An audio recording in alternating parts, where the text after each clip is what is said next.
Invasi Rusia ke Ukraina yang memasuki bulan kedua justru membuat tentera Ukraina semakin menyerap persenjataan dan pelatihan berat.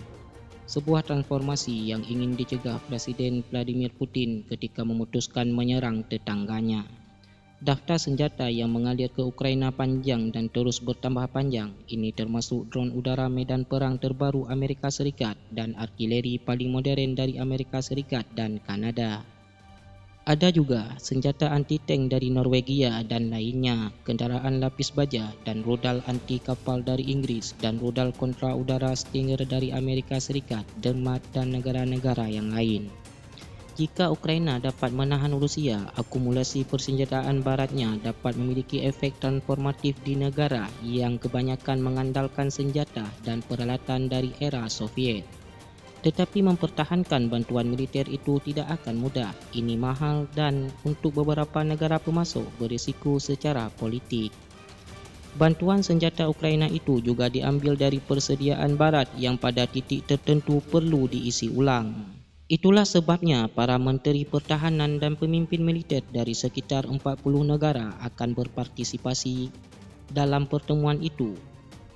Tujuan pertemuan itu menurut Austin bukan hanya untuk mendukung pertahanan Ukraina, tetapi untuk membantu mereka menang melawan kekuatan invasi yang lebih besar. Dia juga mengatakan tujuannya adalah untuk melihat Rusia melemah hingga tidak dapat melakukan hal-hal seperti yang telah dilakukan dalam menginvasi Ukraina. Terlepas dari kegagalan awalnya, militer Rusia masih memiliki beberapa keunggulan yang akan diuji di wilayah Donbas Timur. Pasukan Putin telah mengumpulkan lebih banyak pasukan tempur dan senjata. Di saat yang sama, Amerika Serikat dan sekutu NATO berebut mendapatkan artileri dan persenjataan berat lainnya untuk dikirim ke Ukraina pada waktunya. Dengan hasil yang tidak pasti setelah 2 bulan serangan Rusia ke Ukraina, Pentagon menyediakan 90 howitzer paling moden Angkatan Darat Amerika Serikat bersama dengan 183,000 peluru artileri. Washington juga menyediakan persenjataan canggih lainnya yang dapat memberikan keunggulan penting bagi Ukraina dalam pertempuran yang akan datang.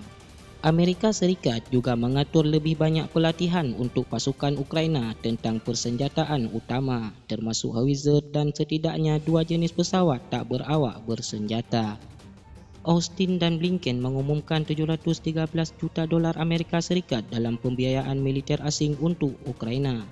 Sekitar 322 juta dolar Amerika Serikat dialokasikan 15 negara sekutu dan mitra di Eropah untuk Kiev.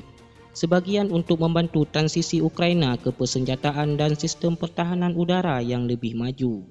Sisanya akan dibagi di antara anggota NATO dan negara-negara lain yang telah memberi Ukraina pasukan militer penting sejak perang dengan Rusia dimulai.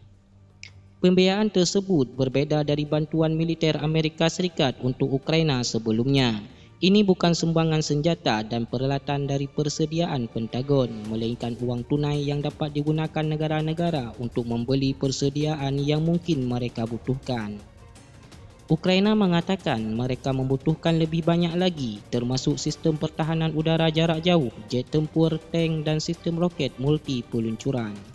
Memang benar untuk mengatakan bahawa Amerika Serikat sekarang memimpin upaya dalam memastikan transisi Ukraina ke senjata gaya barat ini dalam mengatur pelatihan untuk tentara Ukraina, kata Menteri Luar Negeri Ukraina Dmytro Kuleba.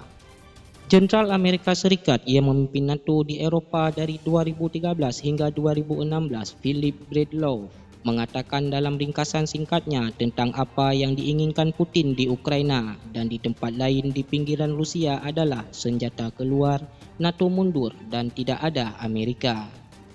Apa yang terjadi adalah Putin mendapatkan apa yang tidak dia inginkan. Dia mendapatkan lebih banyak senjata ke depan, dia membuat NATO lebih maju dan dia mendapatkan lebih banyak Amerika di Eropah, kata Breedlove. Kompleksitas menjaga bantuan militer barat ke Ukraina bahkan ketika pasukannya sepenuhnya disibukkan dengan perang brutal adalah pengingat akan apa yang awalnya dipertaruhkan Moskow. Putin mengatakan sebelum meluncurkan invasi bahawa Moskow tidak dapat mentolerir apa yang dilihatnya sebagai upaya barat untuk menjadikan Ukraina anggota de facto NATO. Dia berpendapat bahawa minat Ukraina untuk melakukan westernisasi dan tetap berada di luar orbit Rusia disebabkan oleh kekuatan eksternal seperti tekanan Amerika Serikat. Putin telah menuntut agar Ukraina tidak menjadi anggota aliansi NATO dan lebih dari itu bersikeras untuk memutar waktu ke 1997.